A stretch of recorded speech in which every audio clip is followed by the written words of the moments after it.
모두의 체형 톡톡 구독, 좋아요, 알림 설정 부탁드려요. 네, 열정과 혁신으로 기업을 일군 총수들의 찐 성공 스토리. 차쌤이 총대맨 총수 없는 총수담아 총총총. 트러스턴 컨설팅의 차재영 강사님과 함께합니다. 안녕하세요. 안녕하세요. 반갑습니다. 네, 쌤 요즘 딱 시기가요. 네. 신입사원 전형으로 지원하시는 분들의 경우에는 최종 면접을 앞두고 있는 시기라고 듣고 있고요. 그렇죠. 또 이 직장인분들의 경우는 이직이나 좀 직무가 변경되는 시기라고들 하던데 네. 이런 분들께 좀 조언이나 가이드 해주실 게 있을까요? 이 내용에서 가장 중요한 게 뭔가 이 부분에 초점을 둬야지 그냥 잘 보이고 싶은 마음에 말을 너무 잘하려고 하면 좋지 않은 결과 나올 수도 있다는 점 생각해 봐야겠죠. 네, 너무 잘하려고 하면 망한다라는 조언을 해주시고 있는데요. 네네. 지난 2주간 좀 내년도 트렌드를 반영한 주제를 준비해 주셨잖아요. 네. 도파민과 분초 사회가 인상적이었는데 네. 오늘도 좀 그런 트렌드를 반영한 주제를 준비하셨을까요? 그렇죠. 계속 이렇게 해야 할 것 같아요. 느낌에. 네. 이런 키워드에 걸맞는 CEO분들을 초대하는 것도 어느 정도 이 프로그램의 취지에도 맞다고 판단되고요. 최근 들어서 주목하고 있는 키워드가 뭔지 이런 뭐 트렌드와 관련된 서적들에서 공통되게 나오는 키워드들도 존재하거든요. 그 중에 하나가 바로 육각형 인간이다라는 점입니다.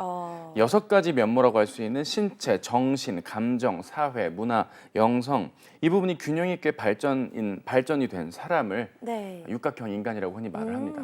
우리가 흔히 이제 도형 중에서 넓은 면적을 차지하는 도형을 주로 원으로 말하는데 네. 이렇게 각이진 도형이 안정감을 주기 마련이고 도형과 도형이 맞물렸을 때 비는 공간도 없고 하는 점이 특징이거든요. 실제로 이 육각형에 가까운 것들은 뭐 게임이라든지 네. 특정한 인물을 지칭할 때 평가하기 좋을 부분들의 한 지표로 쓰이기도 합니다. 여러 가지 면들에서 뭐 최근 들어서는 육각형 아이돌, 육각형 운동선수, 육각형 여자, 육각형 남자와 같은 이런 용법으로 확장이 되고 있는데요. 예전 같으면 엄치나 엄치딸 같은 식의 개인의 감정과 시샘, 부러움과 비교가 포인트였다면 이 부분은 절대적으로 그 특정한 대상이나 상황이 갑벽하다라는 쪽에 가깝다고 볼 수 있겠습니다. 네. 자신의 삶과 가치를 결정을 하고 자기 자신에 대한 목적의식이 뚜렷한 분들이 되게 이런 육각형 인간에 해당이 되기 때문에 네. 이러한 부분들을 오늘날 많은 분들이 조금 더 선망하게 되는 흐름이 되지 않을까 해서 그런 것들이 내년의 트렌드로 많은 서적들이나 아티클들에서 등장을 하고 있는 게 아닐까 싶습니다. 네, 쌤은 그런 육각형 인간에 스스로 얼마나 적합하다고 생각하시나요? 대본에 이런 질문이 있는지는 몰랐는데 하고 있네요.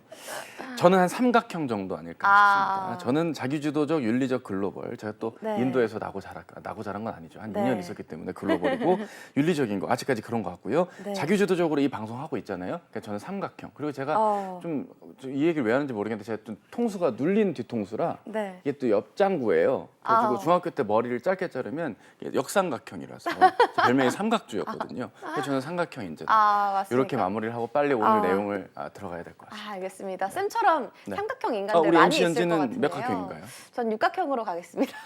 근거를 얘기해줘야 될 것 같아요. 이 죄송합니다. 쇼츠가 나올 것 같은데. 네, 저도 육각형 인간이 되기 위해서 노력하는 그런 인간인 걸로 하겠습니다. 대기업 그럼- 재질이네요. 네, 그럼요. 훌륭합니다. 네, 저희처럼 아직 육각형 인간이 되지 못한 인간들이 많이 있을 것 같아요. 속상하죠. 그럼 혹시 육각형 인간이 되기 위한 방법이나 좀 노하우 같은 네. 게 없을까요, 쌤? 뭐 노하우라면 본인의 장단점을 파악할 줄 아는 게 무엇보다 중요하다고 흔히들 네. 말을 합니다. 내가 어떤 면에서 장점이 있고 아직 보완이 되고 각이 지기 위한 노력을 해야 될 영역이 있다면 그 부분에 대한 보완을 더 이어가는 그런 네. 자기개발적인 논리로 자연스럽게 귀결될 수도 있다는 점을 유의해 봐야겠죠. 네. 그러면 육각형 인간에 대해서 자세한 설명을 지금 듣지 못한 것 같긴 한데 요직도 자세히 했는데 이게 여기서 어떻게 더 자세히 얘기를 합니까? 나름 열심히 하고 있는데. 네, 더 다른 전략이 없을까요? 다른 전략의 끝은 이런 것 같아요. 네. 결국 내가 그냥 단순히 잘해야지 하고 네. 계획만 하고 그치지 말고요. 실제 삶에서 혹은 업무하는 데 있어서 레벨업을 하듯이 네. 게임에서 랩업하듯이 성과를 창출해내면서 나름의 성과를 거두어내는 결과까지 보여줄 줄 아는 그런 노력까지 이어진다면 갓생살기의 일환으로서 육각형 인간의 모드로 점점 더 진화하지 않을까 생각을 해보겠습니다. 네. 그럼 오늘 총총총도 육각형 인간과 관련이 있는 거죠, 쌤? 그렇죠. 근데 이 육각형 인간의 배경에는 네. CEO 분들이다 보니까 아무래도 조금은 좋은 뭐 가정 환경이라든지 배경이 있는 네. 분들의 소개로 어느 정도 좀 진행이 되어야 하지 않을까 생각을 네. 해서 두 인물을 선정을 해봤습니다. 궁금한데요. 육각형 인간 CEO? 첫 번째 주인공은 누굴까요? 예, 국내 CEO 중에 한 분으로 잡았습니다. 네. 첫 번째는 바로 하나그룹의 김동관 부회장으로 선정을 했습니다. 음. 하나의 김동관 부회장을 소개하기에 앞서서는 하나그룹의 배경에 대해 간략하게 소개를 해드릴 필요가 있습니다. 네. 조선 화약 공판 출신의 현암 김종희 선생이 창립한 한국 화약 주식회사. 대부분 한화로 하는데 한국 화약의 줄임말이 한화입니다. 현재 재계 서열 7위, 6위권의 대기업 집단으로 성장을 했습니다. 대표적인 군수와 에너지 사업은 물론이고 네. 금융, 건설, 그리고 일부 유통업까지 다양한 분야에서 영향력을 끼치는 우리나라의 대표 그룹 한화그룹입니다. 현재 이 한화그룹의 차기 경영자로 꼽히는 인물이 오늘 소개해드릴 이 김동관 부회장입니다. 네. 젊은 나이에 고속 승진을 통해서 높은 자리에 올라서 현재를 넘어 앞으로 한화그룹사 전체를 이끌어갈 3세 경영에 가속화된 중심의 인물이라고 볼 수 있습니다. 1983년 10월 31일 날 현재 김승현 회장과 서정화 내무부 장관의 장녀인 서영민 씨 사이의 장남으로 태어난 김동관 부회장. 여러 가지 면에서 훌륭한 학창 시절과 모범적인 군 생활을 네. 이어오고 성과까지 창출을 했던 인물로 알려져 있습니다. 특히 2012년도 8월에 법정 구속을 당했던 김승현 회장의 그룹 내 빈자리를 혁혁한 사업 추진과 과감한 경영 드라이브를 통해서 태양광 사업을 중심으로 흔들릴 수 있었던 그룹사 전체를 하나큐셀을 필두로 새롭게 회사가 레벨업을 하게 하는데 일조를 했던 경영의 큰 역할을 추진한 것이죠. 이러한 회장의 부재 속에서도 신사업을 추진하는 과정 속에서 임직원들의 사기를 끌어올렸던 성과까지 현재는 물론 미래가 기대되는 하나 김동관 부회장입니다. 네, 그럼 이 김동관 부회장이 트렌드 키워드인 육각형 인간의 어떤 부분에 좀 속한다고 보시나요? 사실 뭐 이렇게 특징을 잡아가지고 네. 이야기를 하고 싶다가도 너무 여러 면에서 이 육각형 아. 인간의 실사판에 가깝지 않을까 네. 해서 제가 오늘 첫 번째로 선정한 키워드는 육각형 인간의 실사판이 있다면 바로 여기! 이렇게 말씀드리고 싶습니다. 점점 네. 호흡이 막고 있네요. 네. 뭐 어떻게 해야 될까요? 어쨌든 이분의 학창 시절부터 거슬러 올라가면 입이 떡 벌어지는 나름의 혁혁한 학업 성취도를 만나볼 수가 있습니다. 어린 시절부터 공부를 아주 잘했다고 하는군요. 네. 서울 토월 초등학교라는 곳을 지나서 구정중학교, 이제 현재 압구정중학교입니다. 여기에서 전교 1등을 놓치지 않았다고 하고요. 와. 미국 명문 사립고교 세인트 폴 고등학교, 이게 뉴햄프셔 주에 있는데 저는 뉴햄프셔가 어딘지 모르겠지만 어쨌든 뭐 좋은 데겠죠. 사립 보딩 스쿨의 성공의 미션 스쿨이었다고 합니다. 세계 각국의 유학생들이 입학을 하는데 이 학교의 졸업생들의 상당수가 아이비리그에 진학을 하는 학교로 알려져 있는데 이 고등학교 때 당시에 우수한 성적을 기록해서 이를 회원으로 뽑는 쿰 라우데 소사이어티 회원으로 선정이 되었다고 하는군요. 이후에는 하버드 대학교에 입학을 했고 하버드대 재학 당시엔 한인 회장으로 활동할 만큼 리더십이 출중했다고 합니다. 공부를 엄청 잘하는 명석한 학생이었던 것 같은데요. 네. 하나그룹에는 어떻게 입사를 하게 된 건가요? 대부분 이제 CEO 분들, 그러니까 뭐 네. 창업주보다는 2세 경영인들의 자녀인 3세 경영인들은 대부분 뭐 MBA를 받는다든지 아니면 회사에 일찍이 입사를 네. 뭐 상무나 전무로 입사해서 탄탄대로 30대 초반에 경영진이 되기 마련인데 실제로 이 김동관 부회장의 경우는 하버드 대학교 정치학과 졸업 후에 귀국해서 2006년 8월부터 대한민국 공군사관 후보생 117기로 입대를 했다고 합니다. 네. 3년 4개월 동안 복무 통역장교로 복무를 했고 공군 중위로 전역을 했다고 합니다. 군 생활을 마친 직후에 28세의 나이로 하나그룹에 입사를 해서 2010년 1월에 차장으로 3주 동안 신입사원 연수를 받고 회장실 근무를 통해 그룹 전반의 업무를 익히기 시작했으면서 이때부터 네. 3사 경영의 상계 작업이 시작됐다라는 관측이 흔히 나오곤 했고요.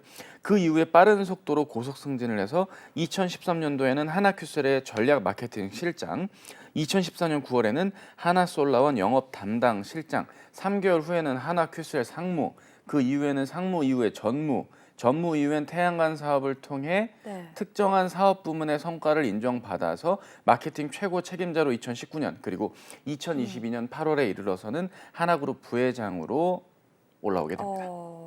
학업에 이어서 재벌과 자녀들과는 다른 장교 군복무 경험도 있고 또 입사 후 성과를 빠르게 내면서 승진도 좀 빨랐던 것 같아요. 육각형 인간의 실사판이라고 해도 막 과언이 아닐 정도인 것 같은데요. 쌤, 이 김동관 부회장에 대해서 재계에서의 평가도 궁금해지는데 어땠을까요? 상당히 모범적인 인물로 더군다나 하나그룹에서 나온 모범적인 인물 제가 네. 뭐 여러 코멘트 하지 않았습니다. 네. 그냥 하나그룹에서 나온 모범적인 인물이라고 말했을 뿐입니다. 그만큼 많은 훈훈하고 사람 위주의 높은 평가가 있는 인물로 네. 모범적인 인물로 알려져 있는데요.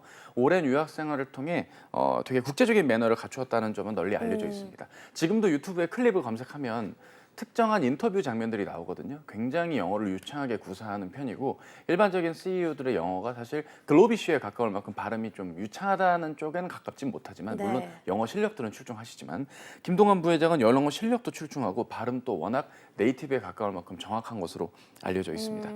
그리고 실제로 의전을 좋아하지 않아서 행사를 다닐 땐 의전팀을 멀리하는 것으로 알려져 있고요. 그 외에도 한 달에 한 번씩 직원들에게 책을 박스채로 나눠주거나 사실 이게 박스채로 나눠주면 미담이긴 한데 네. 그 책을 받는 직원들에겐 부담이 될 수도 있고 연탄 나눔 봉사활동 등을 하거나 취미로 독서를 즐기는 건전하다 못해 훈훈한 미담들이 존재하는 부분이고요. 네. 학업에 대한 부분도 회사 생활하면서도 이어졌다고 합니다. 중국어를 익히기 위해서 입사를 한 이후에 출근 시간에 회사 근처에 있는 종로구에 중국어 학원에서 학업을 했다는 일화까지도 훈훈하게 전해지고 있습니다. 하나가 인물하면 사실 속 시끄러운 일들이 여럿 있었잖아요. 네네. 그런데 이 김동관 부회장은 그런 이슈가 있다거나 아니면 좀 구설수에 오른 적이 없던 것 같네요. 확실히 좀 건강하고 자기 관리를 잘하는 네. 육각형 인간의 느낌을 담을 수밖에 없는데요. 평소 스포츠에도 관심이 많았던 인물이기 때문에 뭐 주짓수를 한다라든지 또 하나 이글스가 속한 야구 구단에 방문을 해서 또 열정적인 응원하는 모습들이 보여준다는 점도 그 부분이 좀 인상적인 부분이라고 할 수 있고요. 강인함에 가까운 어떤 그런 회사의 이미지 그리고 과거에 뭐 경영권 다툼을 벌였던 자기 아버지와 작은 아버지 간의 이런 좀 파란만장했던 과거와는 좀 다르게 탄탄대로 본인의 실력을 레벨업하면서 사업 외적인 영역의 부분 그리고 학업적인 부분, 마인드적인 부분, 글로벌적인 부분 오늘 저희가 초반에 소개해드린 육각형 인간의 조건에 네. 매우 부합한 노력들이 이어왔다는 점이 인상적이라고 볼 수 있고요. 또 사내 연애를 길게 했던 배우자와의 연애 스토리도 굉장히 인상적인 부분입니다. 입사 동기로 알려져 있던 분이신데 서울대 미대를 전공하셨던 분으로 알려져 있고 네. 이분이 집안에 반대가 없었던 건 아니지만 인연이 끊기지 않고 오랜 기간 장기 연애와 결혼까지 이어질 수 있게 적극적으로 이렇게 노력하셨던 부분들까지 개인적인 부분까지도 뭐 로맨틱한 그렇네요. 부분들 느껴볼 수 있는 대목이네요. 네, 어쨌든 이렇게 성공 가도를 꾸준히 이어온 김동관 부회장인데요. 아무리 그래도 실패 사례도 있지 않을까 싶은데요. 네, 일단은 실패 사례로는 네. 니콜라 미국의 수소 관련된 대표 네. 주식 상장 타이틀이 알려졌던 어. 이 회사 니콜라 주식이 실제로 수만 달러를 수만 달러를 투자한 것으로 알려져 있었는데 실제로 초기에는 수익이 굉장히 많이 나서 많은 성과를 거두었던 것이 사실입니다. 지분법 이익까지 얻었던 기억들이 있는데 최근 들어서 실적이 좀 반토막 그 이하로 떨어지면서 과연 이게 깜깜이 투자가 아니었는가라는 우려들이 있는 것이 사실입니다. 수소와 관련된 사업들이 실제 하나와 관련한 여러 사업군에서 수소 테마로 많은 사업들이 확장이 될 거라는 기대감이 있었던 것들과 비교해 본다면 조금은 안일했던 투자가 아닐까라는 우려들이 있긴 한데 네. 이 부분을 발판 삼아서 재기에 또 나날을 펼치려는 계획들이 있는 것이 사실이고요. 또 대우조선해양을 인수했던 이후에 이제 하나오션으로 대표되는 이 사업들이 과연 승자의 저주에서 벗어날 수 있을까라는 부분들이 뭐 인수를 한 지는 약 1년이 조금 넘은 시점이기 때문에 앞으로 이게 어떻게 좀 더 전개될지의 부분들이 김동완 부회장의 어떤 경영 리더십을 네. 평가해 볼 수 있는 바로미터가 아닐까 싶습니다. 네, 하나 김동관 부회장 관련한 내용을 통해서 우리가 좀 알아볼 만한 사항은 어떤 게 있을까요? 개인의 성과라든지 네. 자기 스스로가 가지고 있는 역량은 상당히 훌륭한 인물이라는 것을 다시 네. 한번 확인해 볼 수 있는 그런 대목이었습니다. 네. 창의적이고 융합적이고 글로벌적이고 자기주도적인 부분들 실제로 문제를 접근하고 대처하고 헤쳐나가는 면에 있어서 앞으로의 사업 정도가 좀 더 기대가 될 수 있는 그런 부분이고요. 자기의 사고와 행동 그리고 혹시 실수하고 있는 부분들이 있다면 지속적인 반성과 확정을 해나가야 된다는 육각형 인간에게 기대되는 모습까지 현재의 모습에서 기대가 되는 부분이니까 하나그룹의 앞날과 김동관 부회장의 경영의 리더십이 앞으로 좀 더 기대가 되는 그런 부분이 아닐까 싶습니다. 네, 앞으로도 기대를 해보도록 하겠습니다. 그럼 이어서 트렌드 키워드 육각형 인간의 예시를 잘 보여주고 있는 CEO 두 번째 주인공은 누굴까요? 예, 사실 육각형 인간에 해당될 만큼 성과가 있는 인물들이 그다지 많지는 않더라고요. 주로 방만한 경영을 네. 한다거나 가정 형편이 좋아서 돈을 뭐 초려상관 다 태우듯이 막 다 돈을 잃거나 뭐 네. 이런 분들이 많은데 유일하게 살아남은 자 바로 두 번째 CEO는 미국의 모바일 메신저 스냅챗의 창업자인 에반 스피겔을 선정을 해봤습니다. 에반 스피겔은 무려 1990년생입니다. 네. 놀랍죠? 실리콘밸리의 창업자 중에 한 명이 아니라 화려한 삶을 사는 셀럽의 이미지를 갖고 있는 대표적인 창업 경영인입니다. 2015년도에 세계에서 가장 어린 억만장자 타이틀을 보유하고 있고요. 금수저를 물고 태어났다는 표현이 어울릴 만큼 부모님들이 모두 변호사였고 캘리포니아 해변가에 200만 달러 상당의 저택을 보유하고 있다고 네. 합니다. 굉장히 부럽네요. 읽으면서도 부럽네요. 여름에는 서핑을, 겨울에는 스노우보드를 타러 다니고 헬기 타고 캐나다 방문하는 호화로운 생활을 했지만 스탠퍼드 대학 입학 이후부터 본인이 사업을 하기 위한 다양한 성과와 노력들을 이어가게 됩니다. 네. 기존의 페이스북, 현재 메타죠. 아. 페이스북 서비스로 대변되는 많은 사람들의 모바일 메신저가 네. 대부분 기록이 남는 것들에 착안을 한다면 역발상으로 메시지가 사라지는 개념의 스냅챗 서비스를 도입을 해서 상당한 성과를 거두게 되었고요. 실제 이게 사업이 된 2011년도 픽업 서비스가 스냅챗으로 이름이 바뀐 현재의 서비스가 진행된 이후로 북미 지역 중심으로 많은 청소년들 중심으로 사랑을 받는 메신저 서비스로 자리매김하고 있습니다. 네, 될 사람은 된다 이런 말이 떠오르는 인물인데요. 스냅챗 창업자 에반 스피겔, 이번 키워드 육각형 인간과 어떤 관련이 있을지 궁금합니다. 어떤 관련이 있을까요? 두 번째 얘기하고 네. 싶은 부분은 지속적인 개선과 확장성을 가지는 인간의 모습을 띠고 있다. 에반 스피겔의 모습을 통해서 만나볼 네. 수가 있습니다. 실제로 자기 사업에 안주하지 않는 노력들이 보여지는 대목인데요. 네. 올해 4월 28일 날 스냅이 개최한 컨퍼런스 행사에서 메타버스라는 단어를 사용하지 않겠다. 대부분 메타버스 하면 메타버스라는 우리가 흔히 아는 그 개념이 네. 조금은 모호하기 때문에 회사는 VR이나 AR 기반으로 현실, 증강현실 기반의 사업들이 오히려 다가오는 미래에도 어울리지 않을까라는 네. 식으로 사업 부분 그리고 산업군을 재해석하는 지속적인 개선과 확장성의 모습을 보게 되었습니다. 실제로 가상 세계의 개념을 뛰어넘는 SNS 소프트웨어 중심의 사업이 아니라 AR 카메라 기술을 주력으로 하면서 사업의 모델도 조금씩 변형해 나가고자 하는 부분들이 있었던 것이 사실인데요. 네. 문제는 이 부분에서 사업 성과가 잘 드러나지 않는 문제가 벌어지면서 AR 관련 사업을 지난 9월 가을에는 영구 중단을 하는 결정에 이르게 됩니다. 네. 오판이었다. 내가 부족했던 부분들은 인정하고 새롭게 개선을 해서 AR 부분의 사업이 새로운 형태로 다시 한번 도입이 될 것이다까지 전망을 했던 부분들까지 이런 부분에서의 어떤 개선과 확장성은 단순히 그냥 육각형 인간에 가까운 모습, 좋은 배경이기 때문에 그냥 안주하면서 그 안에서 사업을 일으키려는 모습에서 벗어난 육각형 인간에게 기대하는 모습에 가까웠다라는 점 말씀드립니다. 네, 그렇네요. 흥미로우면서 대단하신 분인 것 같아요. 이 대개 억만장자 CEO들처럼 방만하게 업계를 판단하거나 압박감을 느끼는 식으로 이 사업을 이어가지 않은 듯한데요. 약간 이 메타의 CEO 마크 저커버스랑 비슷한 느낌이 드는 것 같아요. 예, 사실 이분은 이제 유복한 환경을 자랐다. 그리고 명문대를 진학했다. 근데 이제 졸업 안 하고 창업했다. 이런 게 공통점이 있지만 유일한 차이점은 우리 에반 스피겔의 부인이 네. 유명한 모델, 우리나라에도 유명한 모델이죠. 네. 미란이 미란다 커 씨와 결혼을 미란이, 했습니다. 네. 미란 씨, 7살 연상이신 분인데 이분이랑 또 결혼을 했다라는 점, 이런 부분은 또 육각형 인간, 좀 사업가적인 기질을 못지않게 셀럽적인 부분들도 있기 때문에 많은 분들의 주목을 계속해서 받게 되는 모습이지 않을까 싶습니다. 네, 앞서 하나고른 김동관 부회장의 사례처럼 이 에반 스피겔의 사업에도 늘 꽃길만 이어지진 않았을 것 같은 느낌적인 느낌이 드는데요. 네. 혹시 그간의 사업 과정에서 어려움은 없었을까요? 시가총액이 많이 낮아지고 있다는 점, 네. 그리고 현재 주식이 많이 폭락하고 있다는 점은 스피겔의 경영 어떤 철학이라든지 사업에 의문점이 남는 것이 사실인데요. 육각형 인간다운 개선과 확장성이 이어진다면 네. 현재는 조금 부정적인 평가가 많지만 앞으로도 나은 성과가 있다는 점이 기대될 부분이고요. 네. 이런 두 인물들을 통해서 우리가 알아봐야 될 부분은 육각형 인간이 육각형 인간이야, 우와 좋겠다라기보다는 그들이 현재까지 어떻게 확장하고 발전해 왔으며 현재 부침이 있거나 실패, 어려움이 있을 때 어떻게 바라보고 헤쳐나갈 수 있는 경험치를 통해 레벨업을 하는 인간들의 모습이 사업적인 면에서 확인될 수 있다는 CEO들의 성과라는 점 우리가 다시 한번 생각해 볼 대목이지 않을까 싶습니다. 네, 이 스냅챗이 부진한 이유에 대한 분석도 있을까 궁금합니다. 글로벌 확장성이 떨어졌기 네. 때문인데 이 부분도 현재 인지하고 있고 앞으로 이 부분을 어떻게 또 헤쳐나갈지에 네. 대한 것도 고민을 하고 있는 그런 상황입니다. 알겠습니다. 지금까지 트러스트 컨설팅의 차지영 강사님과 함께했습니다. 말씀 고맙습니다. 감사합니다.